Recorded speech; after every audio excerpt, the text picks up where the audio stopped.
It is Wednesday and it is 2 o'clock. So you know what that means. It means it's time for So What's the Catch? And I am Unger to the max, although I just go by the max. And I am certainly not alone. First up, we call him the Michigan Man. He does the sports journals with me. He is a big-time Cleveland Guardians fan. Welcome to the show, Mr. Bryan Fraley. What's up, man? Thanks for the glowing introduction. I appreciate it. Everybody's getting one today. Next up, we have the founder of This is Believeland, which is different from the website I write for, Believeland Media LLC. Two different things. He is also a big-time Cleveland Guardians fan. What is the name of the podcast again? Guarding the Corner. Guarding the Corner. Thank you very much. We got in his new and improved office, James Masturchi. Wait, there we go. I know what I'm doing. I'm here, rocking some Rocket City Trash Pandas today. Let's go. Okay. All-time great mascot there. Yes. And then last but certainly not least, we simply call him the wildcard because who knows what the heck he's going to say. Just graduated from the audio emphasis program at Ohio Media School, Churk Berzerk. There he is. What is up, Churk? You're How a are you guys all doing? graduate, Churk. Thank you. Yeah, I just got the audio engineering emphasis. Just finished that. So if anyone needs an engineer, here. Congrats to you on that, my friend. Thank you. Congrats. I heard you guys both graduated from the sports one. Yeah, I have no idea when the hell our ceremony is, but I think our ceremony was this past Friday. I'm not sure. oh, well. Apparently I'm not going. So but yeah, thanks for the congratulations. I could I mean, be you're still wrong a graduate about that. regardless. Hey, Brian, I can help you out here. This is really easy. First, you have access to a time machine. I do not. I have Then no I can't idea. help you. I'm sorry. Okay. Yeah. Fair enough. I appreciate your help, though. That was a good. Unfortunately, I don't have access to a time machine either. Damn it. My neighbor has a beat up DeLorean, though, so that might get me somewhere. We're halfway there. There we go. We're halfway there now. Is it like the Uncle Rico time machine? Uncle Rico had a time machine? Yeah. I don't remember he Uncle wanted to Rico. go back and play football back in his glory days. Oh, okay. He wished he had a time machine. No, he like had one, but it like just shocked him. That's all it just did. Oh, okay. It just I shocked kind the of shit out remember this vaguely now. I haven't watched Napoleon Dynamite in 20 years. I haven't seen it in forever either, but I do remember that. Great movie. It was a great movie. It's classic. Anyway, getting down to business, we are back with So What's the Catch after a 2-week break. And I was wrong about the Western Conference Final because I had already penciled the Golden State Warriors in to sweep the series and move on to the NBA Finals. And Dallas said, no. Not so fast. Exactly. That's why you don't put the cart before the horse, Josh. We try telling you this time Do you again. think Luka could pull off some magic? Well, he did last night. Luka Yeah. did pull off the magic last night. Yeah, if they're going to do it against anyone, who better than the Warriors, who have already notoriously blown a 3-1 lead? Would So that be they would be the best team to be the first team to go, after being up 3-0. It would be so great if they became the first. the first team to be down 3-0 and to win it all? Yeah, I think it's like 142-0 series that went 3-0. Has there ever been a game 7 being down 0? I That's a think good that I question. think there's been game sevens when a team's been down 0-3, but they have not fared well in those game sevens. correct. But anyways, pretty much what happened last night is Lucas saw your premature Facebook post, Josh, and he decided to double up on the meme beers that he had from last week going into game 1, and then he decided to basically stomp the Warriors. Yes. He was electric last night. Yeah, the biggest stat that jumps off the table at me is the defensive rebounds, 14 for Luka Doncic. Incredible. Nearly had a triple-double, 9 assists. So one assist shy of a triple-double. But, yeah, fantastic game, plus 13, plus minus when he was on the court, 30 points. I mean, what can you say about the guy, you know?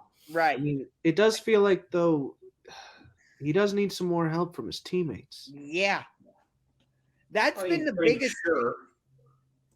Been the biggest thing in this series is, like, in the Phoenix series, you saw the Mavericks knocking down 3-pointers seemingly left and right.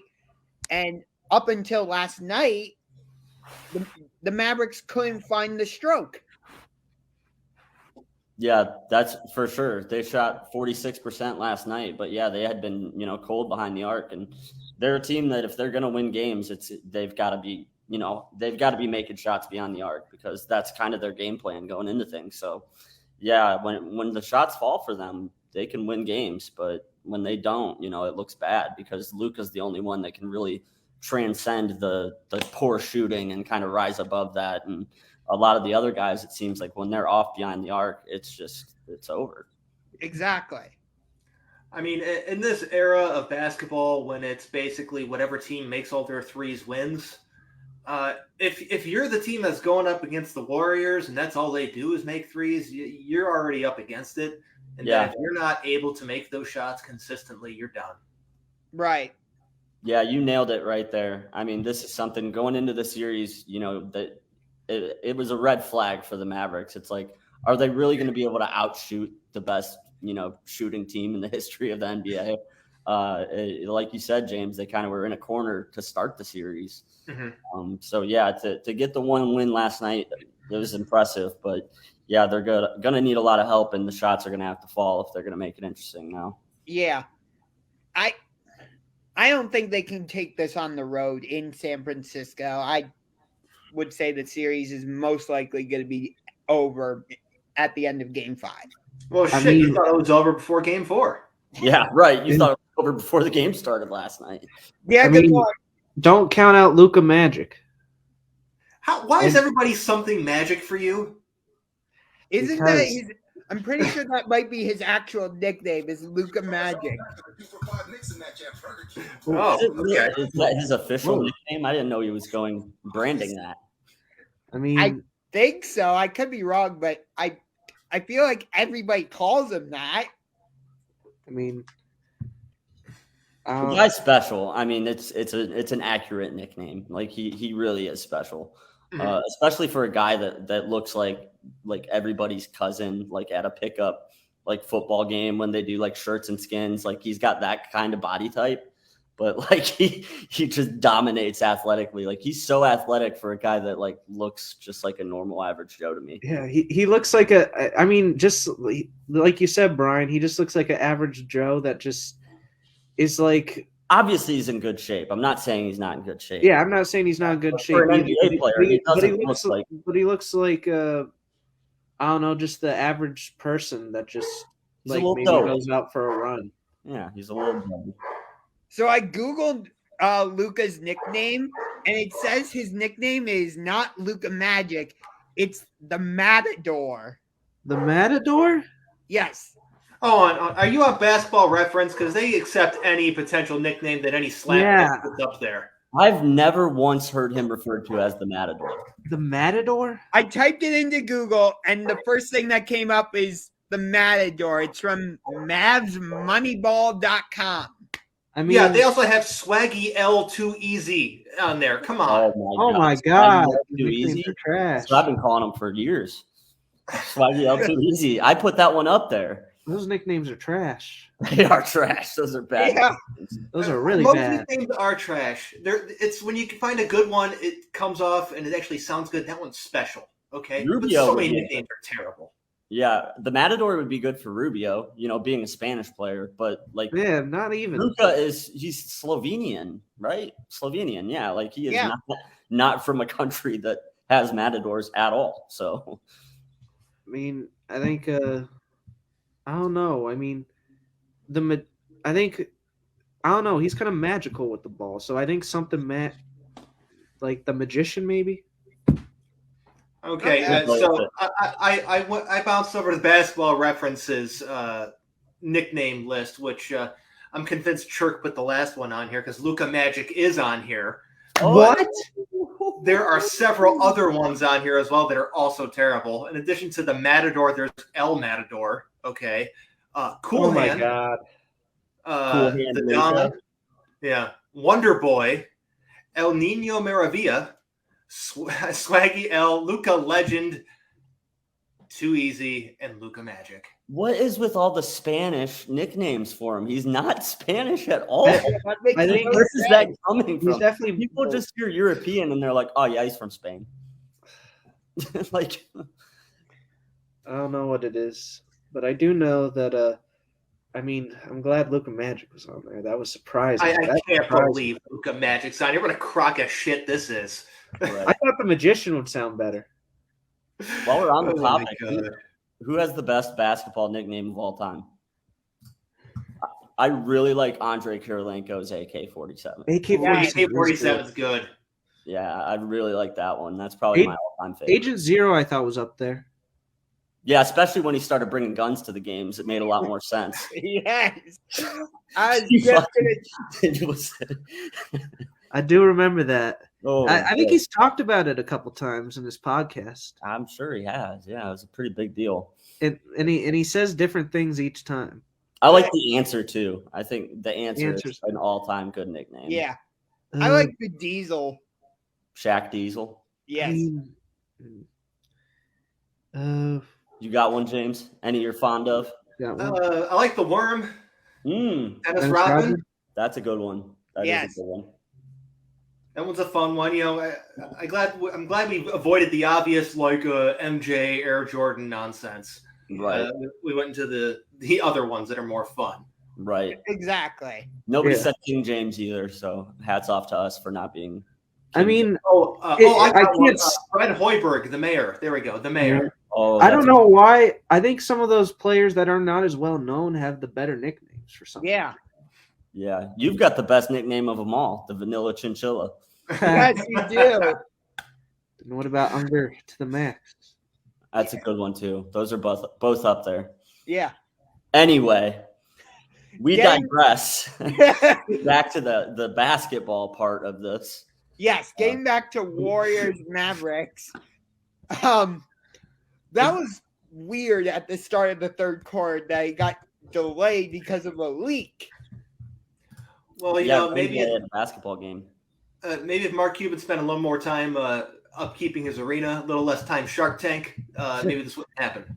Yeah, dude's always Shark Tanking it. Hey, don't be dissing Shark Tank. That's a great show. Hey, I'm just saying, you know, a little less Shark Tank time, little more arena maintenance time.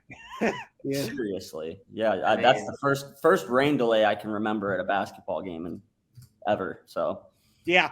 I Hey, want to take a look at that. we'll get into baseball later, but we are very familiar with rain delays here in Cleveland. That's a fact. Yeah, It is. I mean, most places are. Houston isn't, but most places aren't. right. Phoenix? Does anybody think this game goes 7?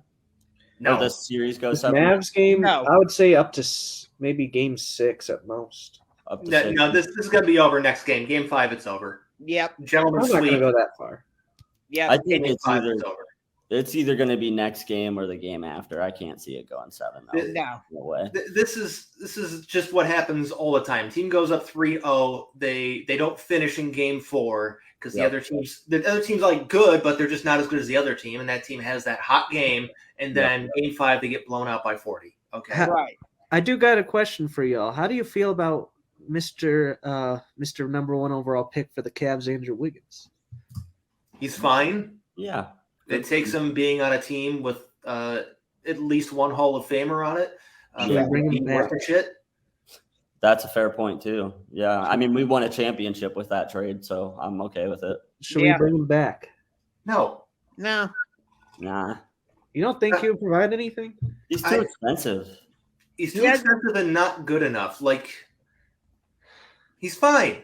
Yeah. Yeah. He's He fine. hasn't, But li- he hasn't lived up to the hype of being the number 1 overall pick, but, he's playing well in the system. Yeah, he had a -20 plus minus this game, so not the best for a guy that's known for, being a weapon on the defensive side of the ball. Didn't do a whole lot of that. How do you make the All-Star game? That's Oh, here we go with the All-Star game. Oh, here we I go am not again. entertaining this. No. But here's the deal with Wiggins. Wiggins is a guy that is going to be the third, fourth guy on a really, really good team and be a contributor. He'll have his moments where he scores 20, 30 points in a game and it's like, oh, look, he had a good game. Mm-hmm. Or he'll be the best guy in a team that finishes like 13th, 14th in the conference and completely sucks all the time. That's the caliber of player he is. He's fine. There's a lot of variance in where his teams end up. Yeah, Right. I just don't remember there ever being a game where it was like, oh, that was the Andrew Wiggins game for the Warriors. You know what I mean? Like, it just doesn't happen. Like, Right. Like you don't think that? No, I mean, I can't remember one that I was like, oh, Wiggins took over this game. Like, no, he's had some good games and whatnot, but like, it's Didn't he dunk over Luka?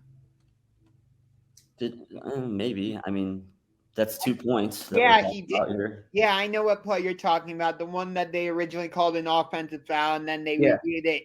They reviewed yeah, it the dunk of Luka was pretty badass. Yeah. That was a nice dunk.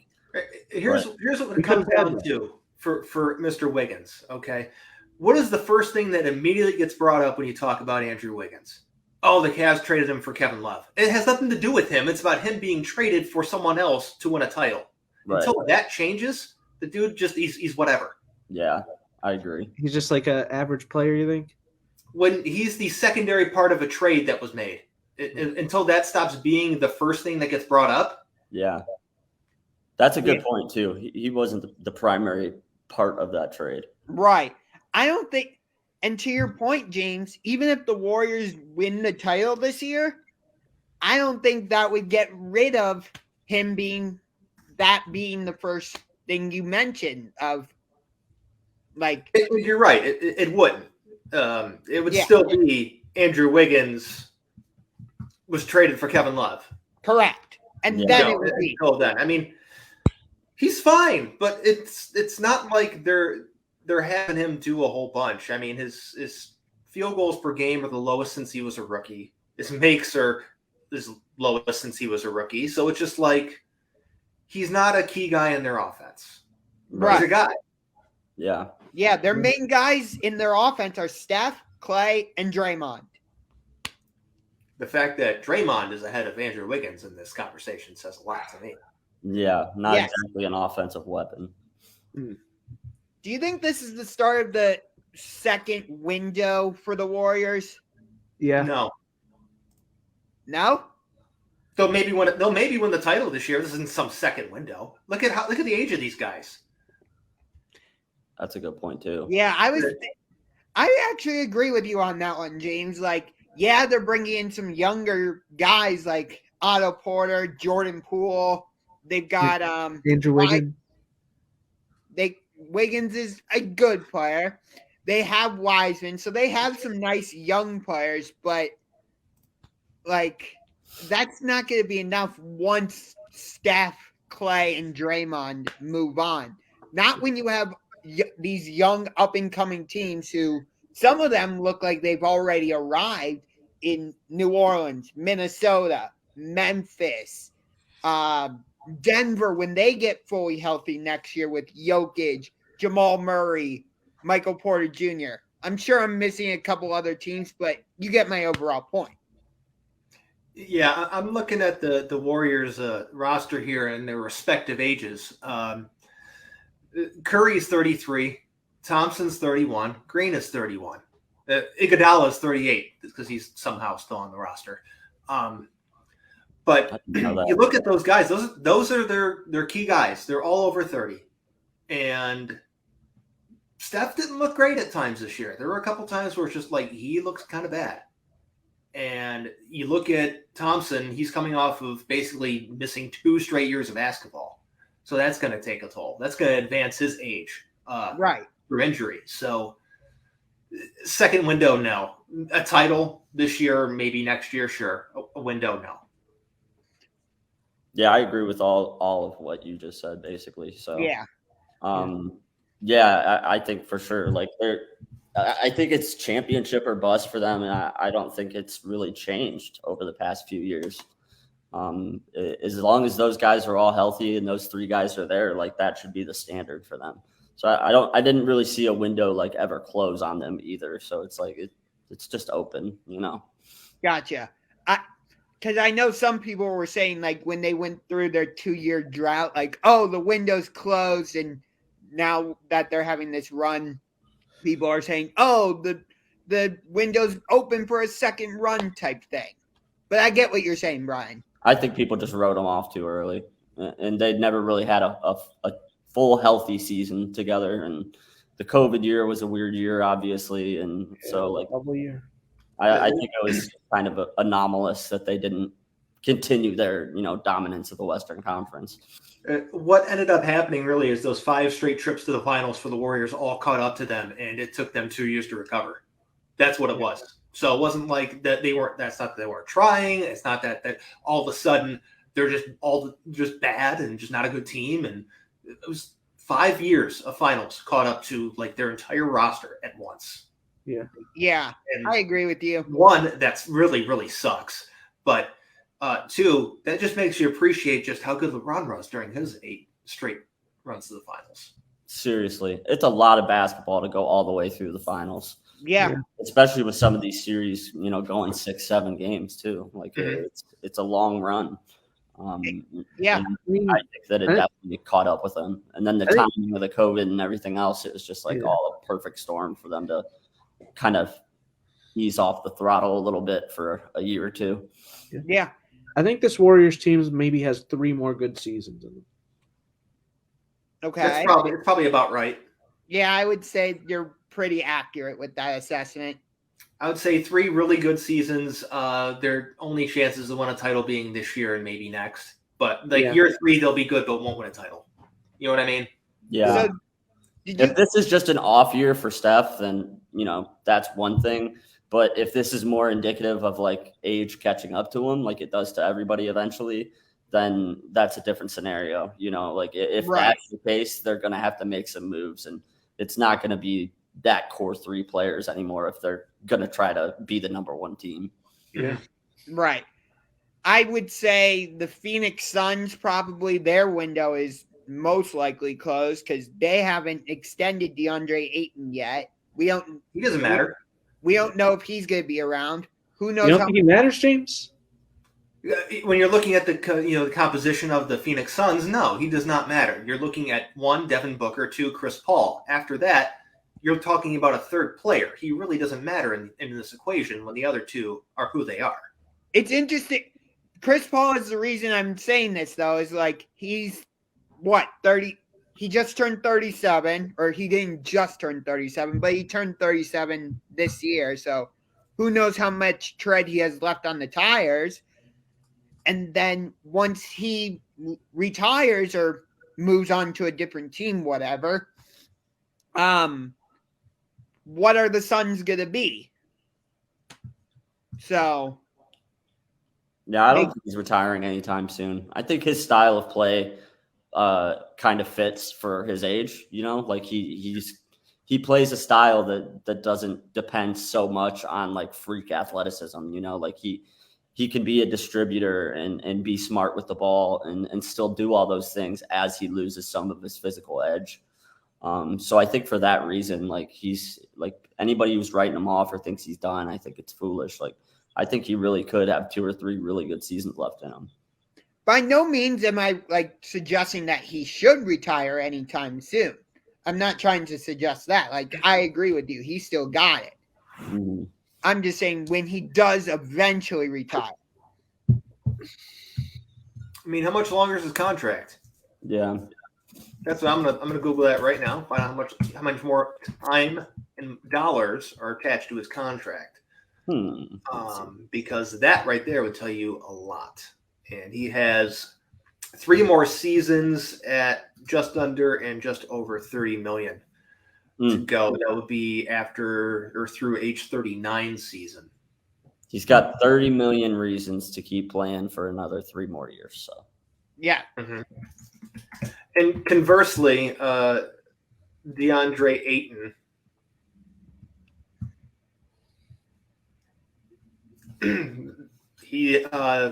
they're sent him a qualifying offer, or they're going to, Mm. which just makes things difficult to sign a player away in free agency.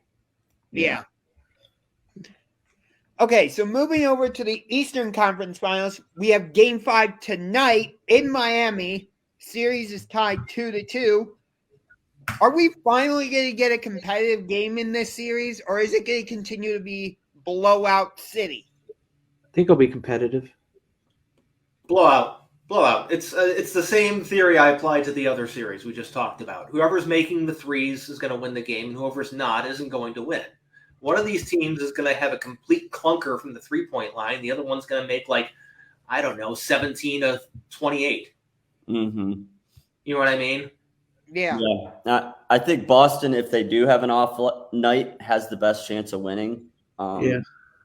But yeah, I don't know. Boston took 40 more free throws than them in games 3 and 4 combined. So as long as they're getting to the line and playing physical and still scoring inside, I think they can survive a bad night of shooting. But if the Heat are off, I think that they get blown out. Yeah. I agree with you there. Ultimately, I think Boston's going to win this series.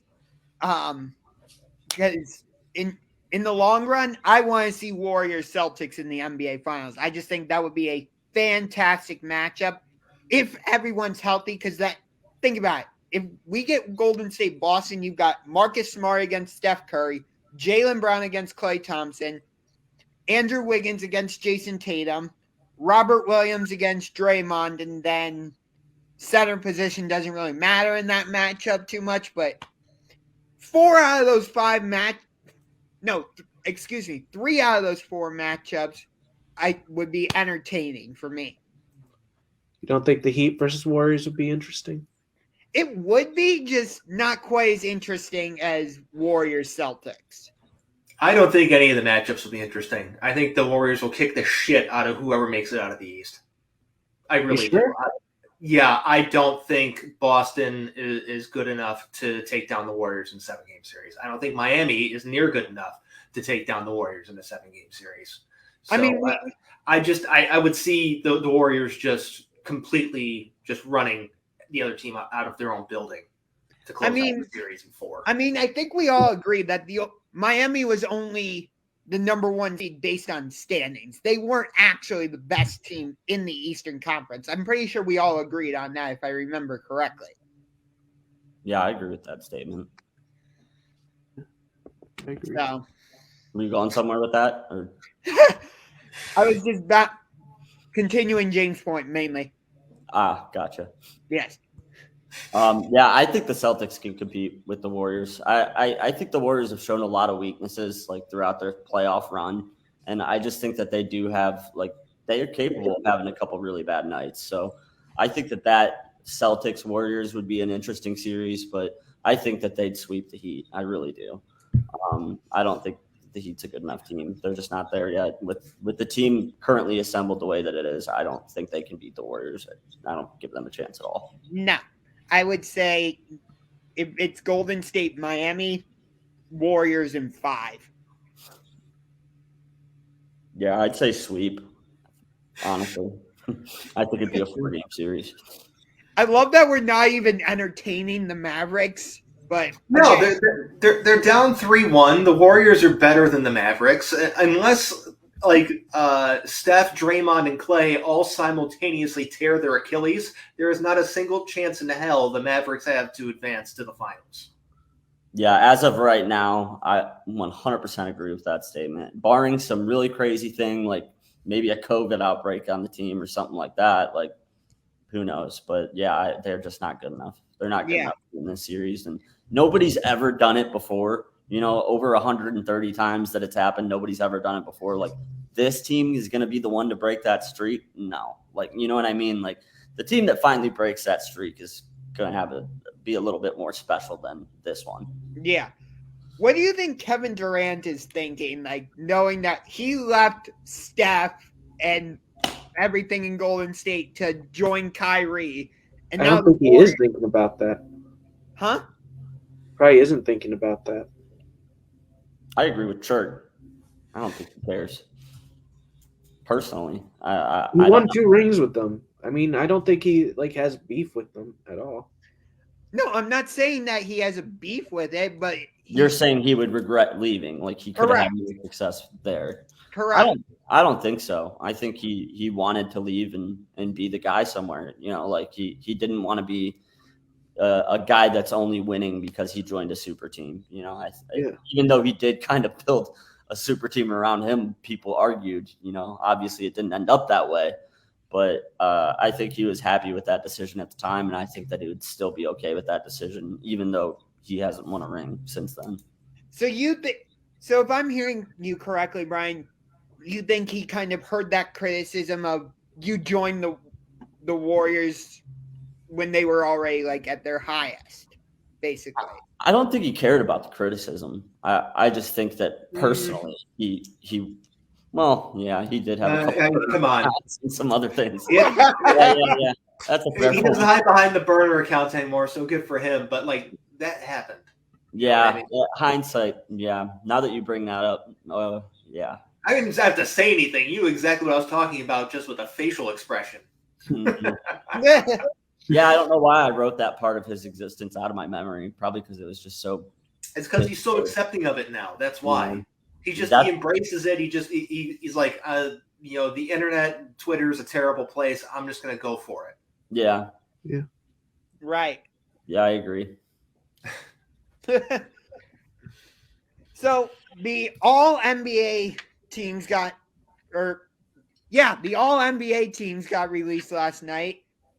It was first team all NBA was Jokic, Giannis, Tatum, and then I forget who the guards were off the top of my head. I'm pulling it up. And this is what matters more than the All-Star games, right? Yes. 100%. 100%. This is what matters. More than an all-star game, 100%. Yeah, it was Jokic, Giannis, Luka, Tatum, And Booker. yeah, and Booker, right. That was the first team. Second team, Embiid, Durant, Curry, and DeRozan. And then third team is cut off at the bottom. Okay, Karl Anthony Towns, LeBron James, Chris Paul, Trae Young, Pascal Siakam. Did Siakam deserve it? The third team, I'm not going to argue third team. Yeah, I third team, I don't have a problem with it. That's like arguing which team in the Premier League is the worst of the 3 getting relegated. Who cares? They're all getting relegated. Right. Exactly. Right. Yeah, if he was first team, I'd have a problem with it for sure. But I don't have a problem with him being third team. Do you have an issue with anybody that made first team or second team? Booker? No, but I'm waiting for Churk to go on his pedestal and soapbox and tell us why the Cavs were screwed and didn't get an All-NBA pick. Yeah, why didn't they? I mean, man, I would put Garland over Siakam. They don't play the same position. That's not they're not the same position. Siakam is in as a forward. Right. All Who right, are the then. third team guards again? Then Trae Young, man. I would put He wasn't Garland going to over get over Trae Young. Trae Young. Come on, man. I'm putting No Garland way. over Trae Young. You're silly. Garland No way. over Trae Young. Come on. No, Chris Paul and Trae Young were the 2 third team guards. And Come on. Yeah, put no chance he's Garland going to over- get over those. Okay. Churk, Trae Young beat Darius Garland in the play-in tournament. That doesn't matter. I mean, that's true. Churk's right. That doesn't matter. All these stuff is voted for the postseason. But whatever. It's he's not going to get over those guys. It's third team. Who cares? Third team. Who cares? Right. It's people like to bitch about the everybody gets trophies, free balloons for everyone who enters society we live in here. Shout out Simpsons or Puddalots. But that's what the third team is. It's like, you're good. Here's an award. Also, Garland deserved the most improved over Morant. Yeah, I would agree with you on that one because Morant has already established himself as an all-star superstar, and Garland. When you come at it from that angle, I kind of agree. Yeah, when you come from the actual improvement, and if you want to be one of those people that incorporate team success along with said improvement, it would easily go to Garland. Exactly. That's not me being a homer because, as you guys know, I am not a homer at all. No, you're right, because John Morant was already John Morant before Exactly. So yeah, it's a little bit of a misnomer for him. It was more of like he had such a special season they wanted to give him some kind of award for it, and that just happened. Award, but not the MVP. Yeah, it was like the lifetime achievement award type thing, but Right. yeah, John Morant's. I think he's a special player. Reminds me of. Well, actually, he's just John Morant. I can't really say anything else. Yeah, I mean, second team All NBA, so he's good. Yeah, he's a really good player. Do you think that Memphis would have won that series against Golden State if Morant had stayed healthy for the final 3 games? No, but it would have been more interesting. I think it would have been far more interesting, but no, I don't. I mean, sure, but they wouldn't have stood a chance. I mean, look what they're doing to the Mavericks. Yeah. Mavericks are a better team than the Grizzlies. I agree with that too. Yeah, so. Yeah, dude, they are very jaw heavy on Memphis. Like they don't. Nobody else is going to carry that squad, So I don't think. I mean, they did go 20-5 in the regular season without John Morant. Regular season. Yeah, it's a different basketball game in the regular season. What'd they do in the playoffs without Ja? They destroyed Golden State in Game 5. Okay. They're at home right now, so. That's true. You get my point. Yes, I do. Touche. But no, out of this list, no, I don't really have any problem with any of these, to be completely honest. And I don't think anybody on the Cavs was particularly good enough to have beat out any of the players on this list. So. No, I don't have a problem with it at all, if that was the question. Yeah, I agree with you. I mean, people are trying to make the case, okay, Joel Embiid, if he didn't win MVP, he should have been first team All-NBA. Whatever. That's all. I still agree that you got to keep Jokic, the MVP, the MVP in front of him. You can't have the MVP be on the second team. Right. So. Yeah. So, and the Embiid thing, as far as that goes, just insert the no correlation graph GIF here, because no correlation to any of these. You look at them separate the other awards from when you're doing stuff like this. You can't be like, well, I voted this guy MVP, but I'm going to put this one at first team. You can't do that shit. Yeah. Okay. Well, anyway, we had the draft lottery, and the Cavs did not move up in the draft. They are staying put at 14. So tanked. Yep. We should have tanked. I mean, no, I disagree. I'm kidding. I was being facetious. Yeah, this is no surprise. Our odds of moving up from the 14th spot were absolutely awful. And no, I'm not in favor of purposely losing games. Right. Unless if you got to such a point where it's so bad, then yeah, maybe. But if there was a transcendent guy from Akron, Ohio, that was, the potential number 1 pick, then maybe. But there's nobody in this draft that's that. No. You think that potential number 1 overall pick will be coming back here? He could. I think he could. Yeah. He could. Yeah. I don't know if he'll come back here to play meaningful minutes with a contender, or if he'll come to retire here, but he'll definitely come one way or the other, in my opinion. I mean, during the All-Star game, I think he campaigned for Allen to be in that one, so you could see how that was. The only reason Jared Allen got into the All-Star game is because James Harden got injured. And it was in Cleveland. So. And let's be honest here. LeBron is someone who's very, very well aware of his reputation. He's very well aware of how he's perceived. And I would say he's got just a little bit of a big ego, but some of that's deserved. Yeah. But he knows the easiest way to get love from the NBA fan base, especially Cleveland, when the All-Star game is in Cleveland, say something good about the Cavs. That's it. That's all he's got to do. Yeah. All he has to do, then he's He's King James. Everybody bow down to King James. If you say something good about Cleveland, everyone fawns over you, including myself. I can't say I don't. Yeah. It's just it's a classic move that people do all over the place when people are going to a town that they're from like that. You know, they're always going to try to play to the home crowd. You know, the All-Star Game's a show. It's about it's entertainment purpose only. Exactly. You don't think it's competitive? No, it's absolutely not competitive at all.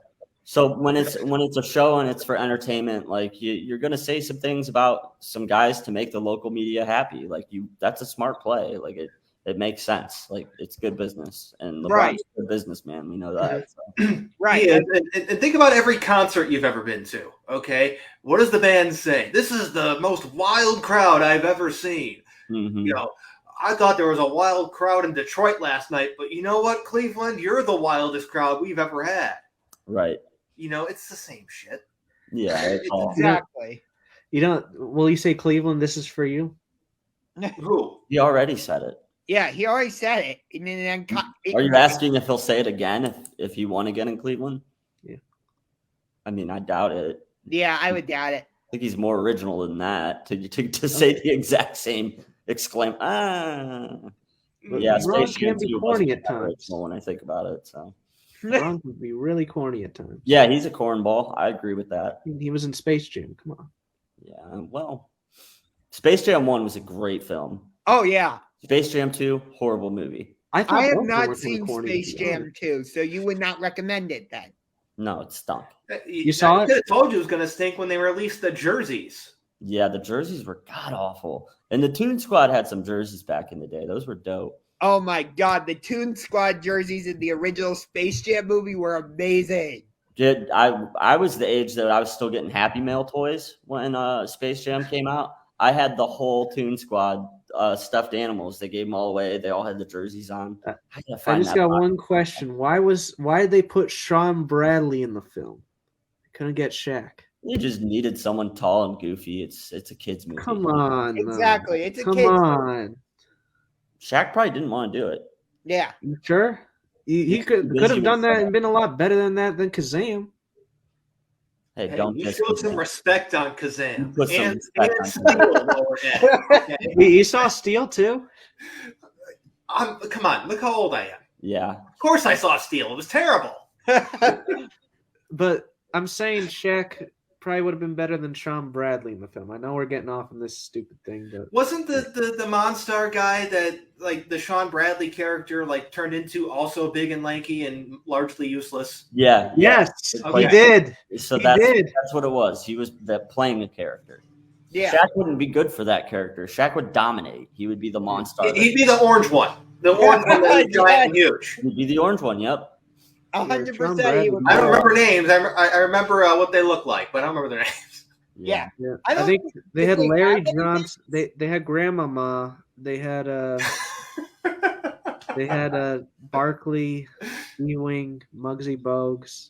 What the hell is happening with this show right now? We're talking about Space Jam. Kevin Johnson, wasn't he the other one? No, he wasn't in it. Oh, I think wait. that was it. Oh shit, Mandela effect. I remember Kevin Johnson being in Space Jam somehow. Are you confusing him with Larry Johnson? Yeah, he is. Yeah. Grandmama. Oh, yeah. Good Lord. Yeah. Good. I'm That was still his got nickname. COVID. I've got the COVID brain still. That was his nickname. Yeah. Anyways, Commercials. Anyways, moving on. Moving on here. The Nets are unwilling to give Kyrie a contract extension. That is not shocking at all. Nope. No. I mean, who's anyone really surprised here? Nope. I mean, Kyrie is a unique individual. Yeah. He is someone who has gone down internet rabbit holes, as he has admitted, and I'm pretty sure anyone who's been on the internet has also gone down rabbit holes and been like, "How the hell did I get here?" It's a Okay, dangerous place, the internet. yeah, It the is a internet. You dangerous click, place. and you click, and you click. It's the modern day Wild West. But It is. I get it, but like, he's been hurt too. In addition to his, I'll call it what it is. It's controversial stance in regards to his vaccine status and playing sports, okay, and especially in the state where he lives in. And it was seen controversial. Everyone made a big deal about it. But I can understand why the Nets are not willing to hand out more money to him. It's very easy. It's not like, why don't they want to give him a contract? It's why would they want to give him a contract?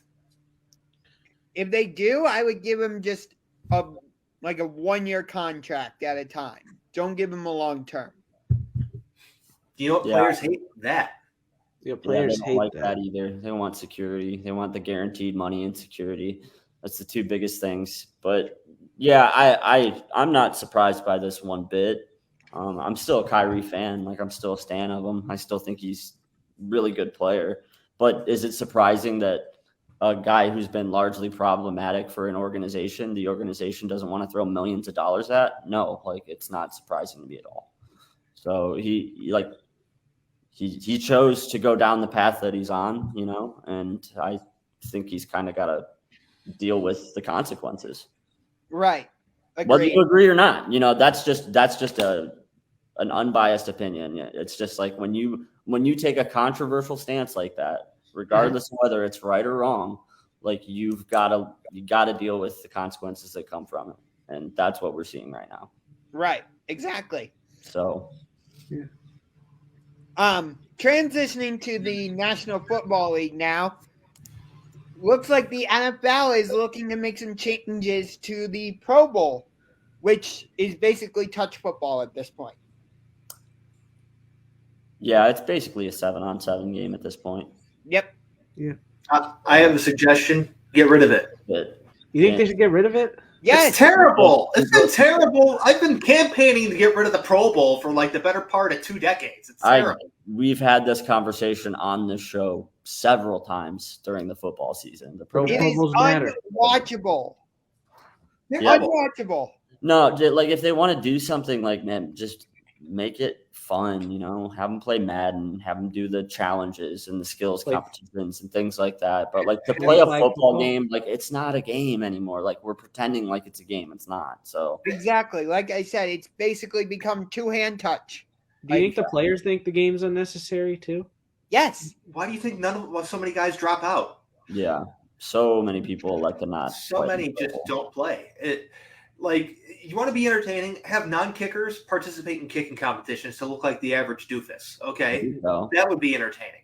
Yeah, have offensive linemen do the quarterback drills, do stuff. Yeah, have the kickers and punters be the skill position players. Do shit like that. That would be a lot more interesting. That means Taco Fall could play QB finally. There you go. Yeah, because apparently he's a football player now. Yeah, sure. I'm not sure how his name came into your head in that moment, but here we are. Bryan, at this point, Churk is going to somehow bring Taco Fall into the discussion any way he can. I feel like I haven't heard his name in months. Do you miss him? He really had a fall from grace, huh? Oh, my God. I think that was worse than me bringing him up. Yeah. That's all he's worth is a bad joke. Yes. He's going to give YouTube videos of you now. Okay. Yeah, I don't know if he wants to be seen as a carnival attraction. Just that's what you're suggesting. Is he just makes YouTube videos? He makes the Kwame Brown videos. Oh goodness, I don't know. That's a good direction to go in. Anyway, moving on. The NFL, the Rooney Rule is expanding to include quarterback coaches now.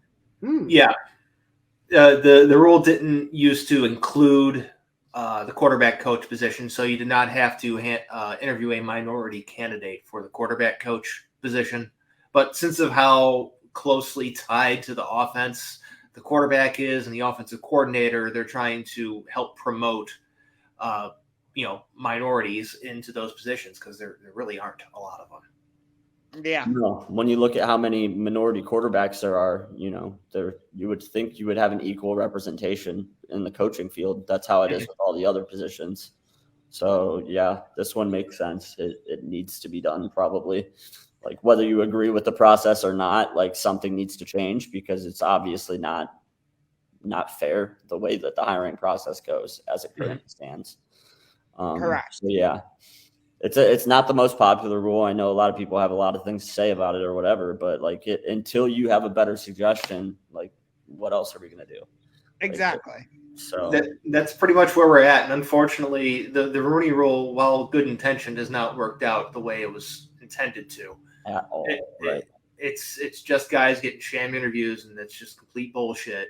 And I feel like this is probably going to happen with these job positions now, but you're probably not going to hear about it because it's a quarterback coach, not the offensive coordinator or the head coach. So yeah, shit's going to happen. It's going to be ugly like it always is, but that's just another day in the National Football League. Yeah, it's an ugly billion-dollar industry. It certainly is. Looking at our hometown NFL team, the Browns re-signed Jadeveon Clowney.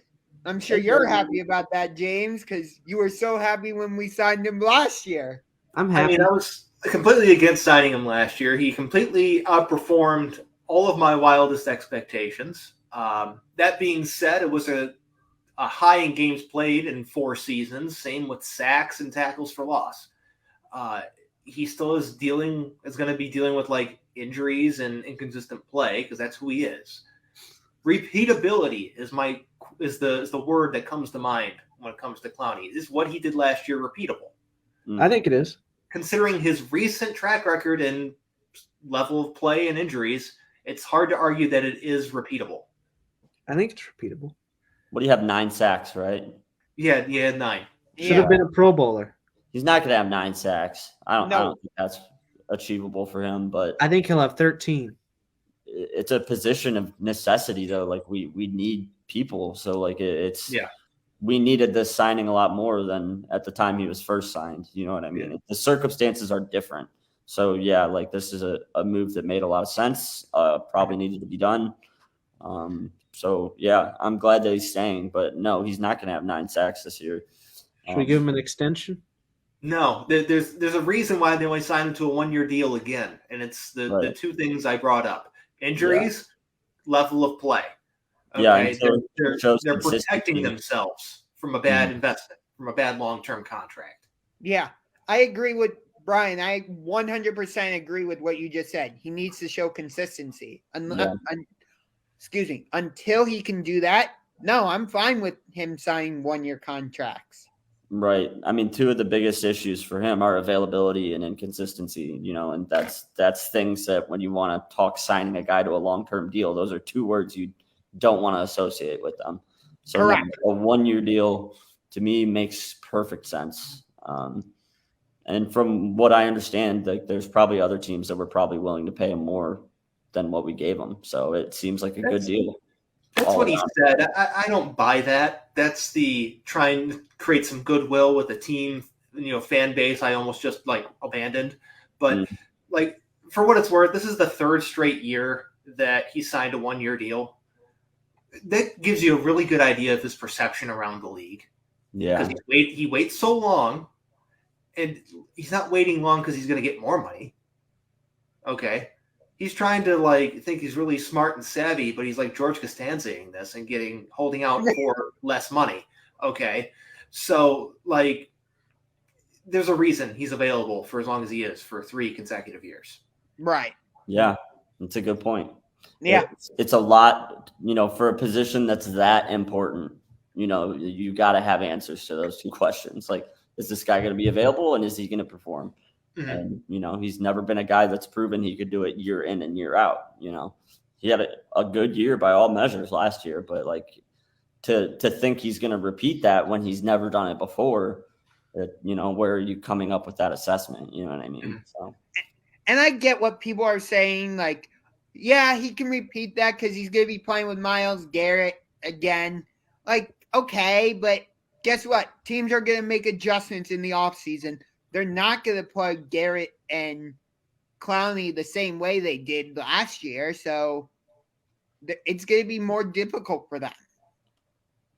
I mean, sure, it will be more difficult, but it's not going to be difficult because of themselves. It's going to be difficult because their defensive line is dog shit. But One last thing before we continue on this topic. I did write something advocating for the Browns to sign Jadeveon Clowney about a week ago. Okay. In addition to another player, which we'll get to in a second. But I did advocate for the Browns to sign Jadeveon Clowney about a week ago. Yeah, good article. You were ahead of this one, so shout out. Yep, definite shout out. And I'm assuming the person you're referring to is Ndamukong Suh. Yes, the other person will be Mr. Ndamukong Suh, is the other player I advocate for them to sign because, one, he's still available. He's old. Two, I think in a part-time role, he could be very valuable in this defensive front. And because his style of play is just kind of that fuck shit up, create chaos type of, I guess, way of attacking, having him and Clowney doing that simultaneously would be devastating to offenses. I like your way of thinking. I like your way of thinking too. Yeah, I like the idea a lot too. He's definitely not going to be the guy that he once was in Detroit. You know what I mean? But like, he's still a good player. And if you can use him in spurts, get him on the field in short, it's like a hockey shift for him, just you got to minimize his time on the field, minimize his plays. But in big situations, to have him creating chaos down the middle with those two guys rushing on the edges, it's like, yeah, that's a very, very good idea to me, it seems like. So. Yeah, I would definitely sign off on that one. And it does the one thing that the Browns defense hasn't been able to do in a very long time, one. And two, have seen unwilling to do in Joe Woods' defense and under the way that they put this team together, but that's create interior pressure. Creating pressure from the interior is the way you get plays to go off their mark. You're not going to be able to be in rhythm. It makes the other team play left-handed. And that's the ultimate goal, is to make the other team play left-handed and not be doing something that they plan to do. If you can create interior pressure, you can completely throw off the timing of any offensive play. Right. 100% agree. Yeah. If you get a situation where it's a key third down and you have all three of those guys on the field at the same time, that could be absolutely devastating for the opposing team.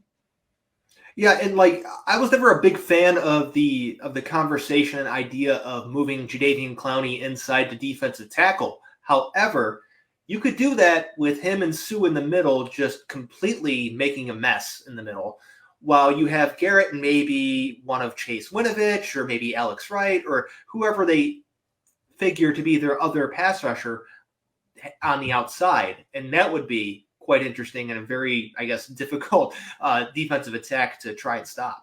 Yeah, I agree with you on that one. So free agency is still happening, though it's definitely slowed down from what it was. But what other moves do you think the Browns should make? I know you said you want them to sign Ndamukong Suh. But yes, Ndamukong Suh is one. I saw some conversations about possibly bringing in Will Fuller, formerly of the Texans and Dolphins. I mean, I think Will Fuller is a good player, and everyone's just going off of his time with Deshaun Watson before, but I'm kind of lukewarm on him, to be honest with you. Don't think he's that good. What was that? Don't think he's that good. It's not a talent issue with him. It's an availability issue with him. The dude gets hurt a lot. Right. I think he would help open up the Browns' passing attack and make things a lot easier for, Amari Cooper, David Bell, Donovan Peoples-Jones, because he'd be, someone who at least has somewhat reliable hands and someone who can at least catch the ball downfield, because right now they don't have one who is a deep threat. I agree with you on that one. We don't have a deep threat. Amari Cooper still has to convince me that he can be a true number one wide receiver, because right now I just don't think he is. Well, he's not. He's not a true number one. He's not like a slot guy either. He's that number two who's not quite good enough to be a number one. And that's fine, but you have to work around that. Right. That's what I'm most concerned about with this offense this coming season is you bring in a quarterback the caliber of Deshaun Watson, but you don't have a true number one wide receiver. You have some good wide receivers I mean, in Amari Cooper. Maybe DPJ can actually develop into a solid wide receiver. We'll see. You have other decent players, but don't have that true number one caliber receiver. this And that makes me miss Hollywood Higgins. It has nothing to do with Hollywood Higgins, but here's the deal. This is the beautiful part of having a quarterback who's considered to be franchise quarterback caliber. You don't Agreed. need those number one guys. He can make whatever happen with whatever he has to throw to. Who's the best receiver Tom Brady won a Super Bowl with? Deion Branch? Yeah, he didn't win with Randy Moss. That's right. Didn't win with Randy Moss. He didn't win with Randy. Didn't win with Wes Welker either. That was the gumball catch. So, I mean, Julian Deion Edelman? Branch, Julian Edelman. Yeah. Troy Brown. Elite quarterbacks make receivers better. Look at Rodgers last year with Lazard and what he was working with. Like a player like Watson's going to elevate these guys to levels that they wouldn't achieve with Baker Mayfield, for example. You don't think Baker was didn't help out the receivers at all? Baker didn't help anything out. But But here's the Browns find themselves in a position that's the complete polar opposite of what they had last year. And that's they have an answer at the quarterback position, and they don't really know what they got at the receiver. This is a much better situation to be in because the quarterback is able to make plays to these other receivers, where we had the very high-priced wide receiver duo with the quarterback who can't get it done, and it was a disaster. Right. So, yeah, by all accounts, it was a disaster. So yeah, this makes a lot more sense. Did you guys talk about Will Fuller when I was gone? I did. Yeah. What are your thoughts about Will Fuller, though? I think it'd be a nice move. I think that he on a team like Cleveland would fit well. And like Josh, you were saying, I could hear you talking about Amari Cooper not being the number one guy. Like that's obvious. Like he's not the number one receiver. So yeah, bringing in a guy like Fuller, I think he can be really a good, and he played with Watson before too. So, that little bit of camaraderie that they have will help. And I think because of that he would actually be a really good fit in Cleveland. Like in other places, I wouldn't be so excited about it, but I think Fuller in Cleveland makes a lot of sense. Does health concern anything about you with Will Fuller? Because I do remember from my time covering the Texans being like Will Fuller injury updates on an every other week basis. Yeah. That's, it's what other options do we have? So that's why I'm okay with it. But yeah, that's 100% been an issue. It's an issue with Clowney too. Like that when you sign guys like this, like you're taking chances on guys that aren't historically available. Like it's risky, but at this point in time, Jarvis is gone. Exactly. So it's like we got to sign someone. So I'd rather take a chance on Fuller than not do anything at all, even though there is a chance that he might come and get hurt and it'd be a disaster. But at least we're trying at that point. Yeah, for I what like it's what worth, you're saying. there's chance of injury according to Draft Shark's Injury Index, formerly SportsInjuryPredictor.com. 95% chance of injury in 2022. That's a 16.2% chance of injury per game. That's not good. No, I agree with what you're saying, though. Like, Clowney's injury prone. We know this. Will Fuller's had a history of injuries, and didn't he get suspended for something at a certain point? I thought he did. I could be wrong. Fuller did get suspended at one point, yes. Watson's injured too. Yeah. So, these guys are injury prone, but like you said, Brian, what other options do we have at this point? The landscape has pretty much dried up. Yeah. So I still say we bring OBJ back. I'd love that. I would absolutely love that. I don't know. I'm surprised he hasn't been signed yet. Or do you think it's mostly only because of his injury that he suffered in the Super Bowl? It's because of the injury. He's evaluating two things. One, do I want to play with Jarvis again down in New Orleans? Mm-hmm. Which, by the way, Michael Thomas, Jarvis Landry, Odell Beckham, and they draft Chris Olave. Is that who they drafted? Yes. Yeah, that's just a stupid offense if you think about it. That's like cheat code offense. It really is. That would be the most used team in Madden, especially with famous Jameis at the quarterback position, by the way. Yeah. Everyone just go 5 wide every play because you're not going to stop that. But he's weighing New Orleans or Los Angeles. New Orleans could be fun. He's from Louisiana. Play with Jarvis again. Or he can maybe go win another Super Bowl with the Rams. Yeah. I think that the game he was having in that Super Bowl too, like he was on pace to be the MVP of that game easily. And I think that now that he's had a taste of that, like I didn't always associate OBJ with being a guy that was a championship chaser or anything like that. I never associated him, just didn't think of him as that guy. But now that he's been there and he's had a taste of it, and he had that first half that he had on the big stage. Man, that's got to be so addicting. Like that feeling is it's got to be unmatchable, as an athlete. So I think that that's maybe changed his priorities a little bit in his decision-making. And that's why it's taken him a little longer. Like he's really, really being thoughtful about this one. And I think that's good for him.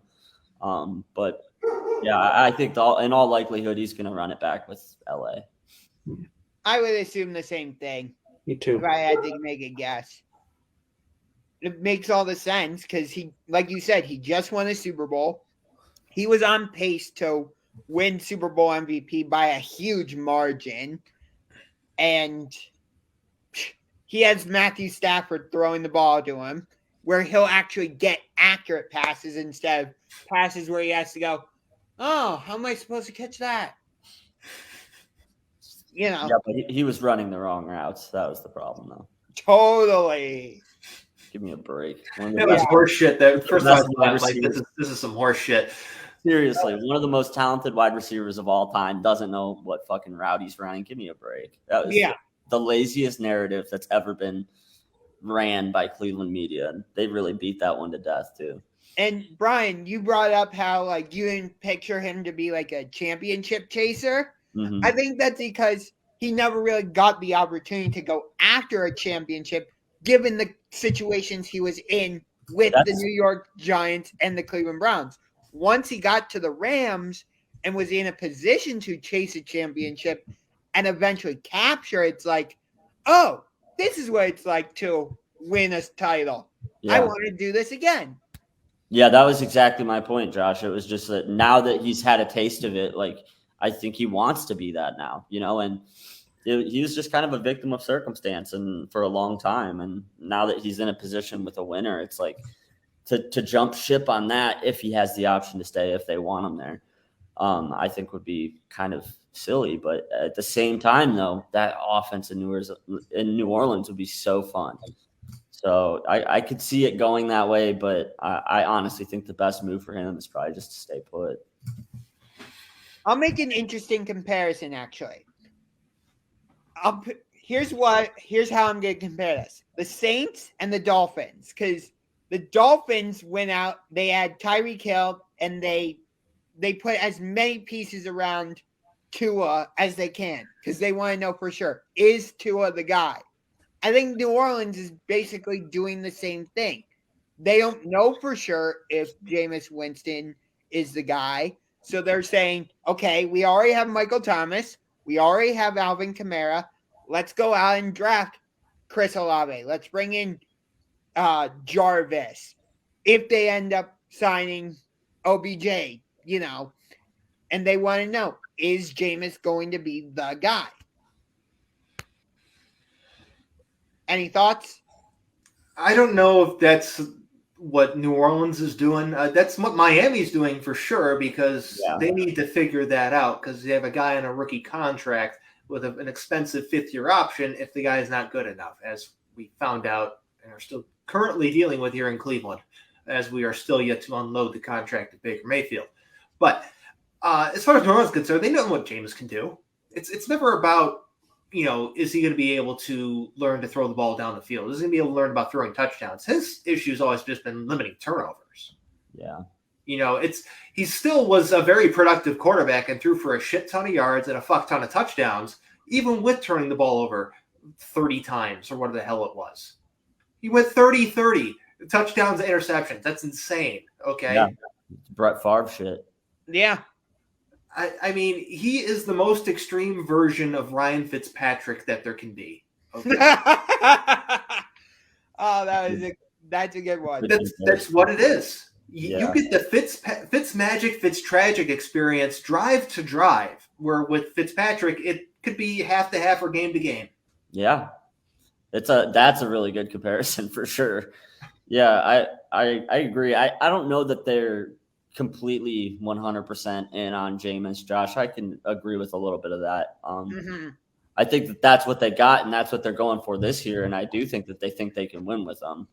But is it not in the back of their mind? Like, they just came off of having a guy like Drew Brees. Like, do they think that he can be Drew Brees and be a guy that's there for 10 years? And like, I don't think they probably believe that about Jameis. So I don't know if there might be still some interest if this year doesn't go according to plan of drafting a guy next year or what. But yeah. I mean, for a while, the Saints were in on the Deshaun Watson sweepstakes before we ultimately got him. I mean, yeah, that's because, I mean, if you didn't have an elite quarterback or legit top 5 quarterback, you're going to be in on a player like Watson. Yeah. Exactly. And we know what Winston is. We know what his volatility is as a quarterback. So you had to, unless you had like a Brady or a Rodgers or, insert actual legit franchise quarterback here,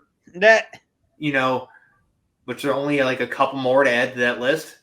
Yeah. You're calling about Deshaun Watson. Yeah. Yeah. Especially if you missed out on Russell Wilson or end up missing out on Matt Ryan. Yeah. Yeah. I think that the situation with Jameis can work, but he's definitely got to be a little more careful with the ball. But part of what makes Jameis is that taking those shots and making those ridiculous throws. So like, I don't know if you can necessarily take that part of his game away. So that's my one big fear for him, is that like the turnovers will be too much. But I don't know. I think that they think that he's their guy right now and they believe in him. You have any thoughts on this, Churk? I mean, not really. Okay. Fair enough, dude. Fair enough. All right, getting back to the Browns, because we got majorly sidetracked there, but whatever. To the surprise of absolutely nobody, Baker was a no-show at volunteer OTAs, and neither was David Njoku. Wow. Well, I mean, Baker Mayfield not showing up, not a surprise at all. I mean, come on. People were playing we're going to try and figure out where Baker Mayfield is game the other night on Twitter. And that was wild because everybody was wrong. And that made it hilarious. Yeah. But, I mean, he's not going to show up. He knows he's not part of their plan. He knows he's not part of what they're going to do. He's just waiting to get traded. That's all he's doing. He's not going to show up. What if they don't trade him? Then he'll get cut and someone will sign him. Yeah. Exactly. They're not going to carry him on their roster at any point. Okay. They'd rather pay another team to take him than keep him on the roster. So absolutely no surprise that he's not there. Yeah. At this point, I'm thinking they might go the route of keeping him until training camp. Inevitably, somebody's quarterback is going to get injured, and then they'll come to the Browns for Baker Mayfield. I think that's what they're hoping for. I mean, because those teams are going to be talking to one of two teams about one of two quarterbacks. It's going to be about the Browns and Mayfield, or the 49ers and Jimmy Garoppolo. Exactly. I mean, because those are the guys that will get traded during that time. That's just what's going to happen, though. Because, I mean, you keep seeing no interest in this team. Then the next day, team's still interested despite reports like, what the hell are we doing? Okay, Right. We have to keep playing this yo-yo game with the Panthers. Like, do you want them or no? Robbie Anderson obviously doesn't want them, but maybe the team does. Exactly. So, Yeah. The fact that the Seahawks are willing to go into the season with Drew Lock and Geno Smith instead of Baker Mayfield should tell you all you need to know. Well, they're moving on from Russell Wilson, who is an athletic version of Baker Mayfield who can actually complete passes. Why would you want Baker Mayfield when you're getting off of that? Their offense wasn't working with Russell Wilson. Why would it work with a worse Russell Wilson? That's a good point. That's a very good point. Sorry, I was drawing a picture of Clown Baker. Let's see it. Are you finished? I'm not a good artist, so I'm not displaying it. All right. He's wearing a dunce cap, though. Yeah, okay. He's a I like clown this. in a dunce cap. So I like that this. tells you about Now, it. back the 2020 season still a fluke? Yes. Yes, always was, always has been, always will be. I mean, yeah. So what? So we have, in his entire career that we've seen up to this point, we have 3 seasons worth of games of bad data. We have 1 season's worth of games of good data. There's 2 seasons of him. 2 halves of seasons, which equals 1 season. Right. Exactly. I mean, people can make the argument like, yeah, but he had Hugh Jackson, Greg Williams, Freddie Kitchens, and then Kevin Stefanski, and he had different offensive coordinators in that time.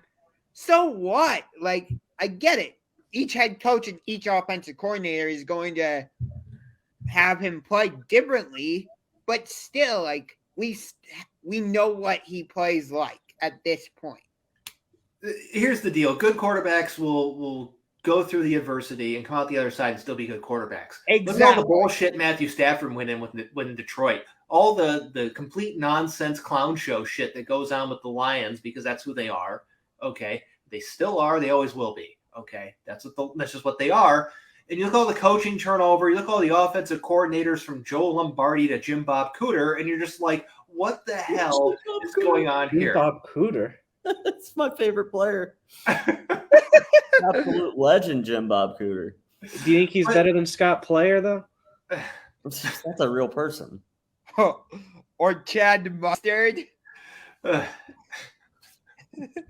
know those guys, James? I'm just saying, you look at the offensive coordinators he had in Detroit, they weren't very good, okay? You look at the offense that saw one of the all-time greats retire rather than continue to play for that franchise, and he was still good.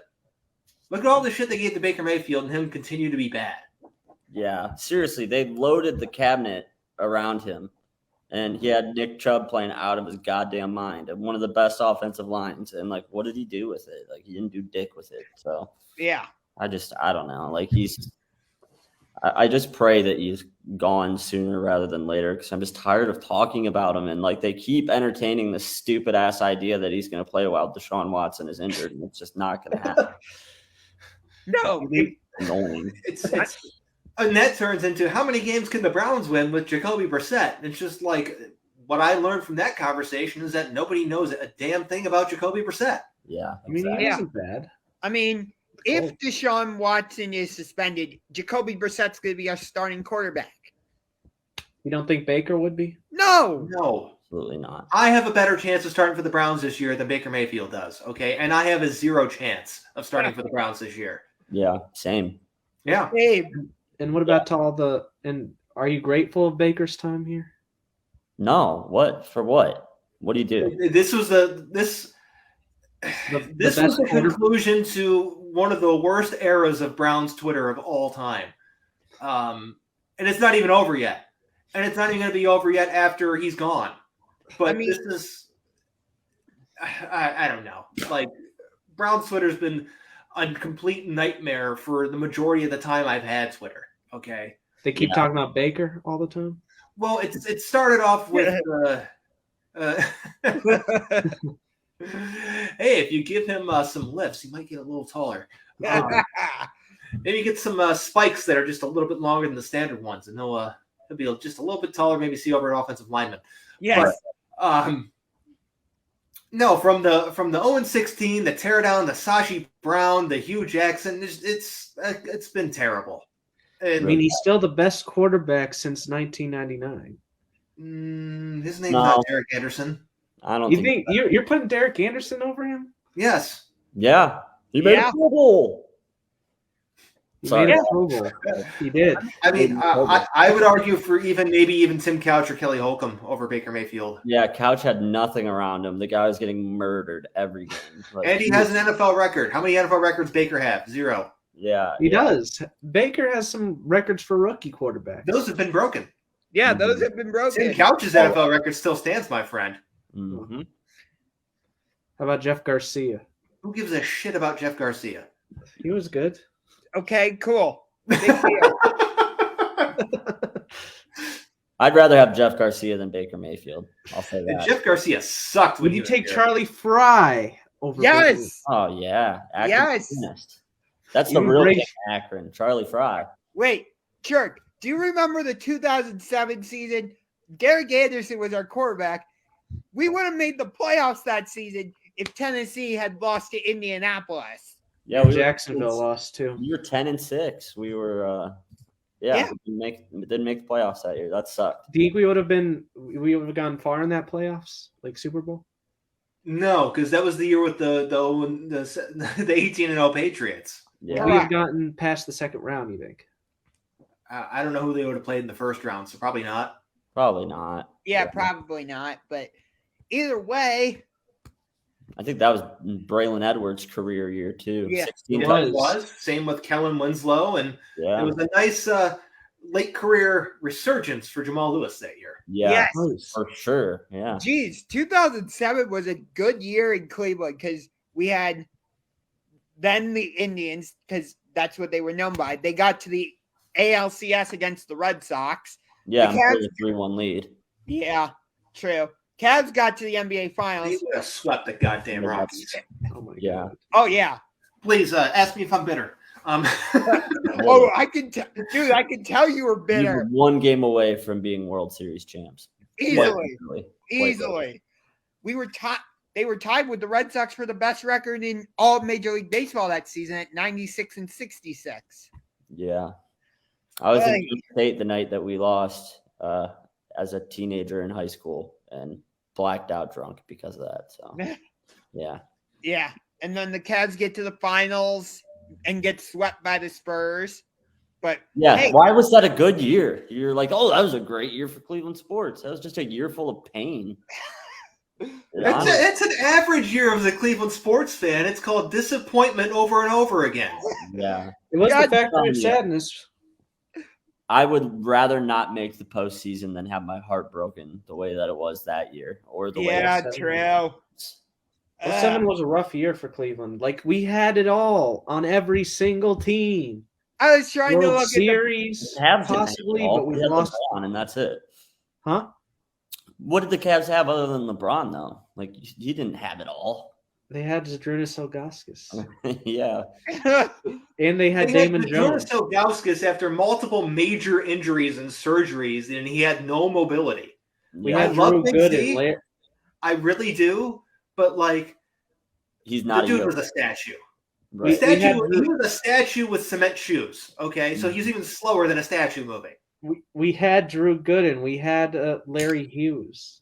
Those guys, they're Those not guys, good. dude. And we had I like this comment. That's a Cleveland sports fans' expectations. Heartbreak. Hey, we're getting comments now. Keep This the is- expectations low, and your serenity level will be high. Exactly. That's just Exactly. life secret. So if you go into every season thinking that we're going to come in dead last, then you'll be pleasantly surprised. So You got that right, Brian. There's Just a get fine rid of balance there. expectations. There's a You fine feel balance so much between- better. There's a fine so balance much between having some good outcomes by the season's end and just being Frank the Tank. Nobody wants to be Frank the Tank. nobody wants to be that bitter. No. Mm-mm. Okay. The reason I said 07 was, a good year for Cleveland was because we had successful seasons, but you're right. They ended in heartbreak. Yeah, Uh, really painful. Yeah. So can I rescind that statement or is it stuck out there? This is the internet. It's here forever. The internet, it ain't going nowhere. You can Yeah. rescind it, but I mean, I don't think it's that big to be tough. Anyway, the Steelers hired a new general manager. I know, great transition, Brian. there you go. Expert. You're a pro, We're, dude. we're a Cleveland show talking about them Steelers. Why?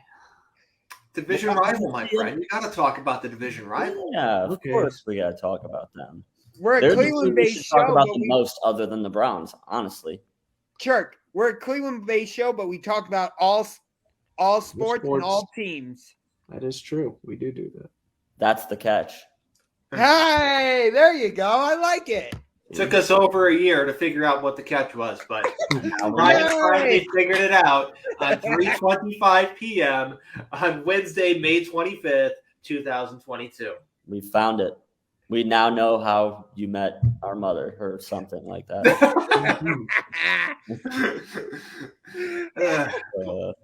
Anyway, getting back to this, yes, the Steelers hired a new general manager. Yeah, Omar Khan is their new general manager, taking over for Kevin Colbert in Pittsburgh. Kevin Colbert did a hell of a job during his time with the Steelers. Let's be honest here. Tough. Phil. I mean, when you haven't had a losing season since 2003, yeah, you're doing well. I mean, shit. They've had like 3 coaches since like what? The Cold War. So yeah. Seriously, that's about right. Like, let me pull up the last time they had a coach that wasn't Tomlin, Cowher, or Knox. Yeah. Colbert. While Colbert was in Pittsburgh, he won 2 Super Bowls, 3 AFC championships, and 10 division titles. So, like, yeah, how do you follow that act? You know, exactly. They made the playoffs 14 times in Colbert's 22 years in Pittsburgh. They had just the 1 losing season, and then 18 consecutive non-losing seasons after. I mean, so yeah, big shoes to fill. Yeah, the Steelers were broken in these past 2 seasons, but like even going into this season, they may not have Big Ben, but you can't just write them off. They're still the Steelers. You know. Yeah, I mean I don't know. The fact that they have a new quarterback now, that does change a lot. But yeah, the expectation is still for them to make the postseason. You know, that's what they do. They win games and they make the postseason. So. Exactly. So from 1969 to present, the Steelers have had 3 head coaches. The last coach, not named Chuck Noll, Bill Cowher, or Mike Tomlin, was Bill Austin from 1966 to 1968. Wow. Yeah, they're the model of consistency in the NFL. Like, they really are. They've built something there that it was a blueprint that was very repeatable in the time that they've had Tomlin and Big Ben together. But to know how repeatable it's going to be with question marks at quarterback, you know, it's a different situation that Omar Khan's stepping into than they've been in before. So yeah, it's high stress situation for that guy for sure. Mm-hmm. But yeah, good hire and all. By all means, it seems to be a good hire. I don't have any problems with this at all. Yeah, I don't have any issue with it. Me either. Khan's been with the Steelers for 20 years. Right, and like, what's a team that's been that consistent going to do? They're going to promote from within. You know, exactly. That's how organizations like that run. So yeah, no surprise that it ended up being a guy that's been there all along. Like, they don't want to have a guy come in that hasn't been there for this incredible streak of winning seasons. Like, to have someone stepping into that role that knows what got him there for that long is really a big edge for him.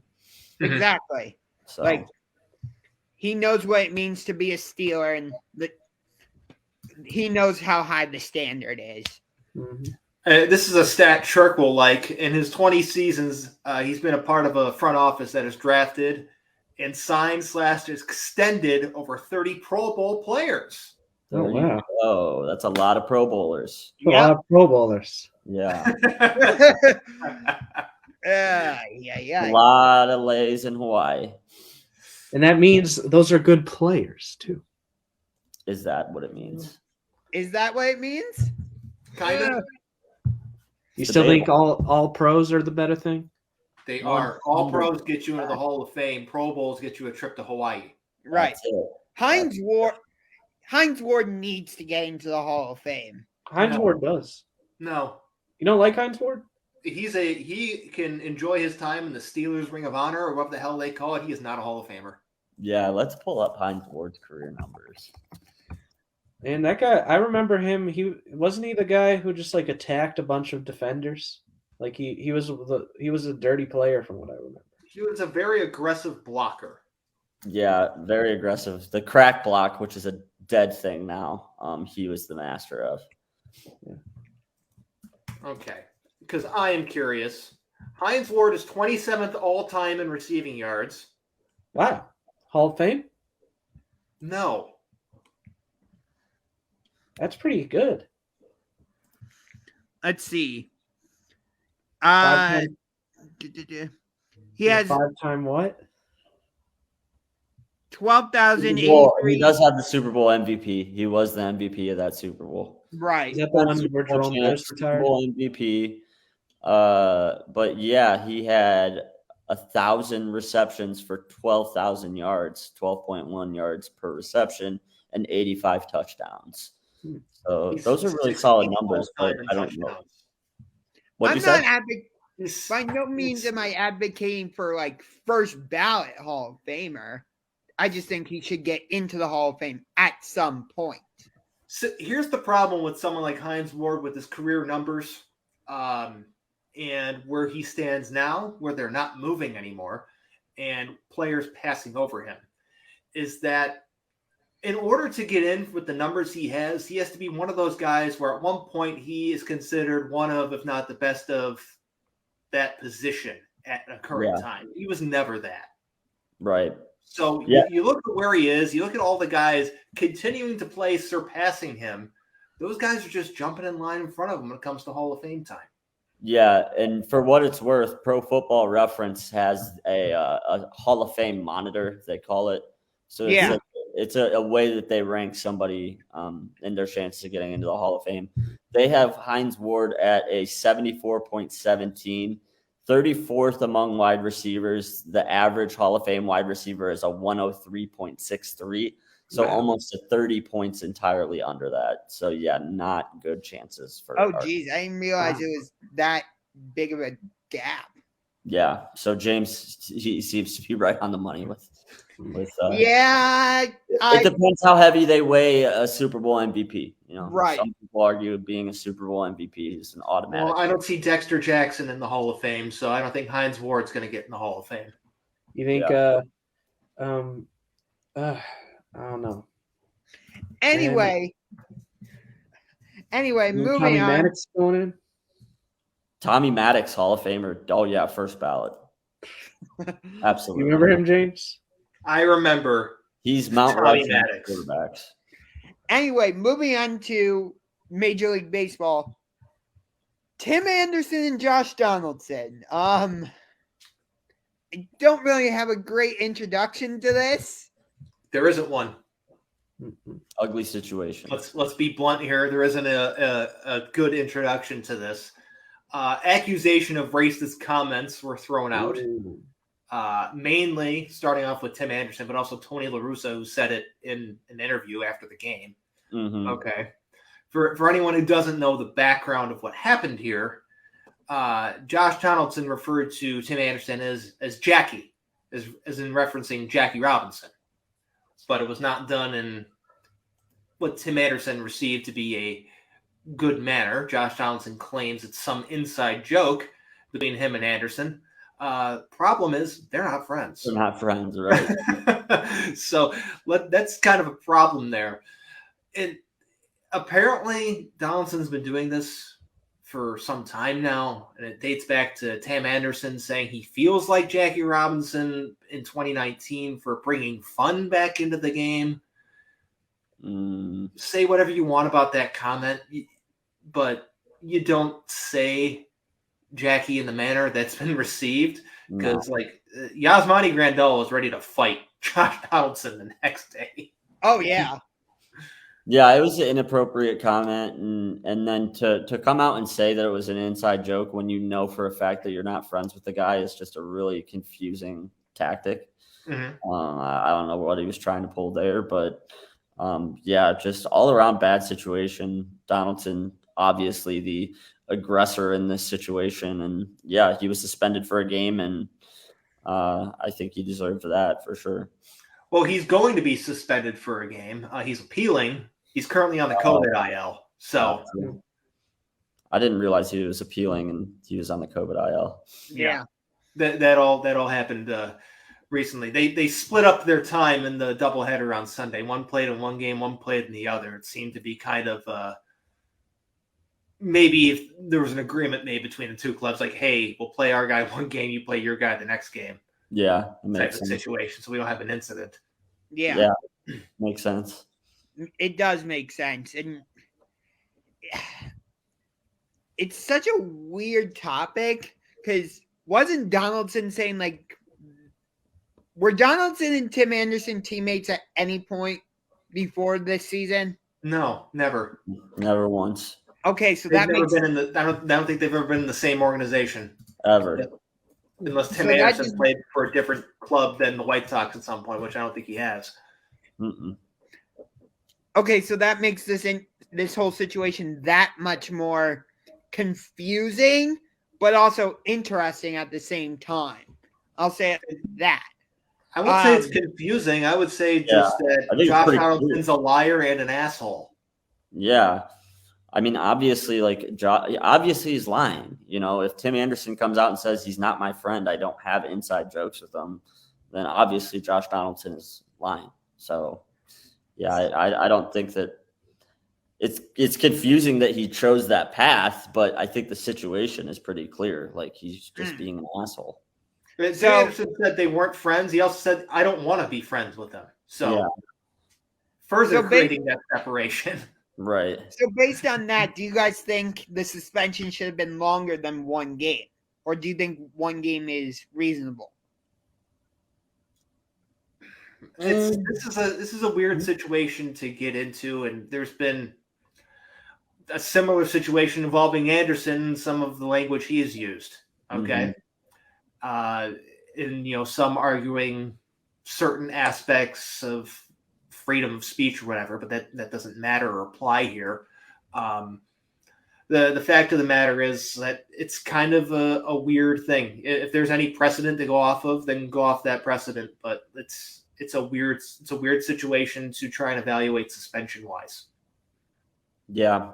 I also think if you suspend for long, then you're setting a precedent there too, and you have to really be sure of what you're doing if you're going to set some kind of new precedent for that. And because it was just the name Jackie, and it wasn't an actual slur, I mean, it's still a shitty thing that he did. I'm not, it is in fashion. Agreed. But it's at what point do you say, okay, well then what else can guys get suspended for saying then? You know what I mean? So it's just like a slippery slope. So I don't know. I'm okay with it. I think that it's fine. He got suspended, he got punished. And I think that that's the important part here is that they're hey, okay. So. Yeah, I agree with you. I'm fine with the 1 game suspension. I just wanted to hear your thoughts on if he should have been suspended for longer. Obviously, right. I'm not saying the remainder of the season or something. That would be insane. But I would have meant more 3 games, 5 games, that type of thing. Something like a reasonable suspension. Not that 1 game isn't. I think 1's fine for what they're doing here. I know I'm kind of backtracking on what I just said, but if we're looking at the grand scheme of things, when someone gets thrown out from a game, it's usually a 1 game suspension. You know what I mean? If someone does something, it's usually a 1 game suspension, unless it's instigating a riot, Yasiel Puig style. Okay. Or intentionally throwing at somebody's head, it's usually a game. So if they're going to suspend him for a game, it's fine, but it's kind of just, once you get into that realm of suspensions, you can't go back. Yeah. That's what I agree with you there. Makes sense. Okay, so we are about 40. We are just about at the 40 game mark in the Major League Baseball season.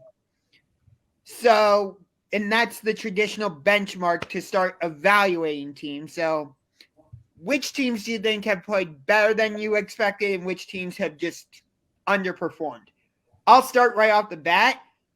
I was dead wrong about the Detroit Tigers. Yeah, I was 100% dead ass wrong about them. I thought they were going to come out and play really well, and just no, they haven't. I'm trying to find my notes here of the teams that I picked so I can compare them to the current standing. Ay. I have so many pictures I need to delete. Good Lord. Well, surprising teams off the top of my head, though. I'd say the Mets being as good as the Mets are is surprising to me. Even though I did pick them to make the postseason, I did not anticipate them having a plus 51 run differential at this stage of the season. Like, they're playing really well. The last 10 games, 6-4, so they've kind of cooled off a little bit. But I have to admit, I have been surprised with what the Mets have done in the NL. First of all, get on the Mets train, number one. Number two, they're doing this without Jacob deGrom, Max Scherzer, and currently Tyler McGill. So, I mean, granted, their second group of pitchers are still pretty damn good and better than a lot of rotations currently in baseball when you consider Carlos Carrasco, Chris Bassett, Taijuan Walker. Even David Peterson's useful as a fourth, fifth swing guy. You know what I mean? But compared to like the rotation in Detroit, and you take the Mets rotation, the backup rotation over the one in Detroit any day of the week. Yeah, 100%. Yeah. And yeah, like you said, the injuries and stuff, that's what had me kind of pumping the brakes on them. I know I picked the Braves to win the division, and they're 8 games back already. So yeah, that's one that I'll have to say I was wrong about too, Josh. But the Red Sox have been disappointing. Minnesota's been better than I think anyone thought. I don't know how long this runs, though. Yeah, I don't know. Minnesota seems like they got an end date on their success. Yeah, I don't know how sustainable this run is by them. That's my biggest concern with them. Because I agree with you. You look at the Twins. It just I don't feel last year was the anomaly year for them. I think last year was an indicator of where their team was headed as a whole. But looking at their team, I'm not like, oh my God, they got this guy. Like, sure, Byron Buxton's good, but it's like, when are you going to get hurt again?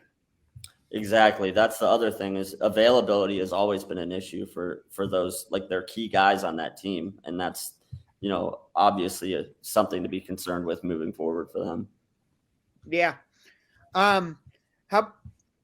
I would say the Angels, I would play into the surprise category. I thought they would be like middle of the road, third place team, but they're only a game back of the Astros for first place in the AL West. How about the Guardians? Guardians they're chugging along. Real quick on the Twins before we get too far away from them. I don't expect Chris Archer to continue to have a 3.86 ERA, 1.38 WHIP to continue. I also don't expect Sonny Gray's 2.60 ERA and 1.12 WHIP to continue. They're both pitch to contact guys. Those are much lower than what they should be pitching and producing at numbers wise. Also, they're out with Chris Paddock for the rest of the year because they got all of 5 starts out of him. And his season's over. Yeah. But who are some of your biggest disappointments? Red Sox, they suck. Yeah, Red Sox stink. Yeah, I had high expectations for Boston, and yeah, they suck. They're not doing good right now. I mean, sure, they're 8-2 over their last 10, and they've won 6 in a row, but they're still 2 games below 500, okay? They're still almost 10 games back of the Yankees. That gap between them has really, really opened up. The Red Sox, obvious disappointment. I think we can all say the Phillies are pretty much exactly what we thought the Phillies would be. Yeah, I agree with you there. Other disappointing teams, the Cubs. I didn't think the Cubs would be as bad as they are. Did someone say that already? I'm sorry. No, not yet. But the Cubs are where they're at, and I think extended droughts from Frank Schwindel and Patrick Wisdom did not help them because those two guys were terrible. They optioned Frank Schwindel. Okay, that happened. But they're in full Schwisdom mode right now, and it's pretty good. Yeah. Yeah. Optioning Frank Schwindel should tell you all you need to know about the Cubs. I mean, the Cubs aren't necessarily they're not good right now. I mean, you look at some of the guys in the lineup; they're just they're guys, either late stage guys or guys that are really young that need to figure out a lot of stuff about. And if you go in certain parts of MLB Twitter, if you stumble into Cubs Twitter, you can just see the hate manifest for Nick Madrigal and Nico Horner on a daily basis. Yeah, for obvious reasons. They're fine players. They don't fit the current model of the guy that hits home runs, and people get pissed off about that. Like, I think Nick Madrigal will have a place in this league. I think Nico Horner is a fine shortstop or defensive guy who'll probably hit around 270 with light power, if any. Yeah. Right? He's not going to hit home runs. No. But they need pitching help big time. Their pitching stinks. Yeah. Oh, yeah. Seiya he's awesome, though. I think that they've got to be excited about what they've seen from him. He's obviously cooled off, but he'll bounce back. Right, I think so too. Yeah, I expect him to bounce back. Anybody else that's really Anybody else that's really disappointed you or like surprised you in a positive way, or did we pretty much cover everybody? In a positive way, the Angels. Yeah, Josh, you said the Angels earlier. I agree with that one too. Yeah, Angels. Padres still somehow being 28-15. How about the Giants still having life? Yeah. I know I picked the Giants to make the postseason wild card. So I had a little bit higher hopes than most for them. But the Padres, I agree. I did not expect them to be for 28-15. Without Tatis. Without Tatis, right. Their best player is still out. So and Clevenger got hurt again. And surprising absolutely nobody. Yeah, they've won 7 out of their last 10. They're still rolling. Yeah. Padres are more than solid. Your Giants pick, they edged out the Mets last night 13-12 in the most ridiculous game that has been seen in a long time. 13-12. That's wild. Multiple comebacks by both teams. Yeah. In that ballpark, too. Ugh, that ballpark. Jock Peterson had 3 home runs. 3 home runs for Jock, and it's not even Jocktober yet. No, it's not Jocktober. No. Yeah, Oakland, I expected them to be in the basement, so they're right where I predicted them to be. Baltimore, predicted them to be in last place. I knew Cincinnati was going to be bad. I didn't expect them to be this bad, though. They traded everyone away. Jonathan India's been hurt for the most of the season. Yeah, I'll say I was wrong about the AL East. I thought that the Blue Jays were going to be more competitive with the Yankees, but they very clearly are nowhere near the Yankees stratosphere right now. In my opinion, 23-20, and they aren't exactly blowing teams away. So, you're right. Kudos to me for my early Yankees pick. Yeah. Yeah, you did pick the Yankees. Yankees are good. They have a problem at closer right now, but the Yankees are good. Yeah, the Blue Jays, the reason I say that too, they've only scored 158 runs. For comparison, the Guardians have 180. We should not have that many more runs than the Blue Jays with 4 games in hand too. Mm-hmm. So that's crazy, So there's still time for them to come around and put it together, but I was a lot higher on the Blue Jays than I know you guys were, so I wanted to make sure I pointed that one out. Yeah, and I think we all kind of expected the Guardians to be pretty much right where they are. We all said about 3rd place. That's right where they're at. So. Yeah, they're a young team. They're figuring stuff out. They're going through ups and downs. Zach Plesac stinks right now.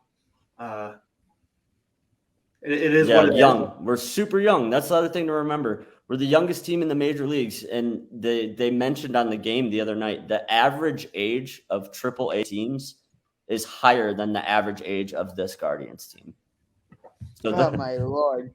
Yeah, so the league average for AAA, like say it was 25. The Guardians is 24. Like for you know what I mean? Like that's wild. So yeah, I mean the fact that they're competitive in more games than they're not competitive in, the fact that they've been able to get as many wins as they have a positive run differential. Yeah, with a lineup that I think the average person would have said who when you said their name at the beginning of the season. I mean, we're 5 runs behind the Twins then the Twins have 3 games in hand. So like we're scoring more than anybody in the division, and nobody expected that. The White Sox only have 151 runs to our 180, and they have a negative 35 run differential, and somehow they're 500. Negative 35 run differential for the White Sox. So that's wild. Can we stop getting rainouts, though? It feels like every homestand, at least one game gets rained out. It is ridiculous. Not used to the bad weather in Cleveland yet. Just now learning about it. There's a reason the T-shirt exists, where it's a different weather. It's sunny, then rain, then wind, then tornado, then snow, then it's everything on the weekend. Mm-hmm. Yeah, good point. There's a reason that shirt exists.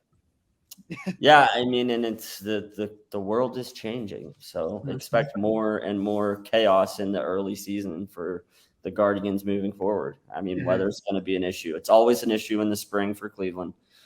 This year, it's worse than normal, I will say. But yeah, it's to be expected. You know, it comes with the territory. Yeah. Unfortunately. Yep. Yeah. So we got about 10 minutes left in this week's episode. It is a big weekend because we got the Indianapolis 500 on Sunday, and then that night we have. What was that? That was a big. Who gives a shit? Was that whoop-de-doo or that they go in circles? Whoop-de-doo. It was a whoop-de-doo because they go in circles. Not always. To the left.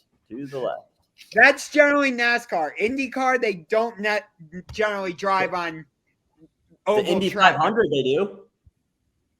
The Indy 500, yes. Well, is that not yes, the I event? know. Okay, so. Yes, that is the Indy 500. So they drive in circles. Got it, yeah. Just making sure. But we also have the 80. It's a big event. I get it. Yes. Yes, it is a big time event. I will most certainly be watching. But we also have AEW pay-per-view that night, Double or Nothing. I'm sure all of you are going to be watching that. I might. I will be sitting on my. Yeah, is it free? Is it free? No. Definitely not. And what night is this supposed to be on? Saturday Sunday night. Sunday. In fact, Berzerk is actually training to become a pro wrestler. Yes. Oh yeah. I love that, dude. You've already got the greatest name for wrestling, the Berzerk. I mean, the thing is, I got to take it one step at a time. The stuff really hurts. I want to let you know that. Yeah. Well, dude, your entrance song should be the Berserker song from Clerks. That should be your entrance song. I thought either that or the anime. Like a drunk berserker. Either that or the theme or the anime theme that's from Berserk. Yeah, or just freestyle every time on your way to the ring. Yeah, there you go. Yeah. Hey, that's what Max Caster does, Bryan. How about I be your MC? You all do your ring walks with you and I'll freestyle. Would you be my manager? Yeah, for sure, 100%. You'll be the one to like when that wrestler's running to the ropes, just grab their foot. When you're ready, you let me know. I know you're training now. When you are ready, you let me know, and I'm going to get you in somewhere. I'll be the best manager in the entire land. The manager just like walks with you to the ring. Sure, I don't care. Churk's going to WrestleMania. I'm making it happen. I don't know if I want to work with WWE though. So, You wouldn't want to go to WrestleMania though? nah, man, I just don't like Vince. Isn't that the peak of the mountain for like if you're growing up and you want to be a wrestler, like you want to wrestle Yes, at WrestleMania. WrestleMania is considered to be like the Super Bowl of wrestling. Right. Yeah. That's my understanding of it. So Churk, you said you don't like Vince, but counterpoint, do you like money? Yeah, because they're rolling in it, dude. WWE they know what they're doing. Yeah. Talk about an operation to make some money.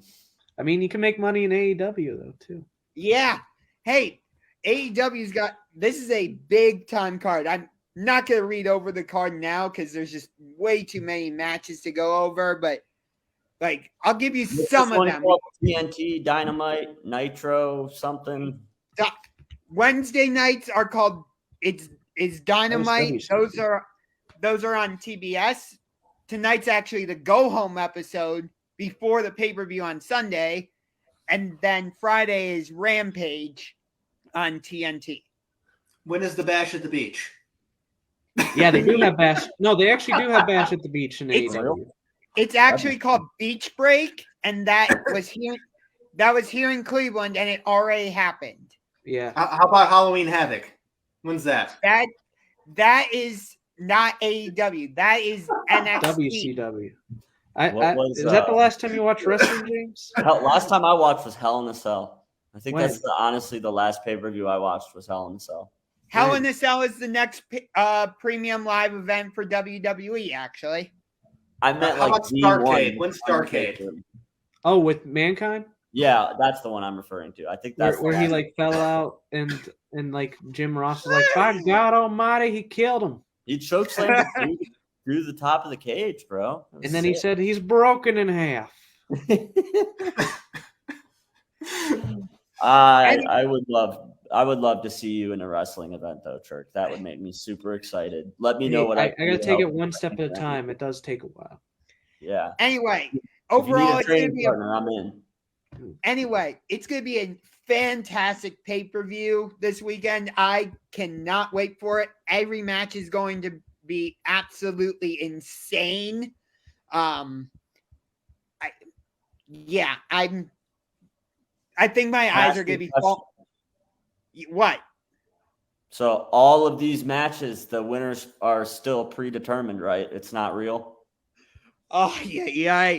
Yes, I know it's not real. I was asking. I didn't know. We all knew.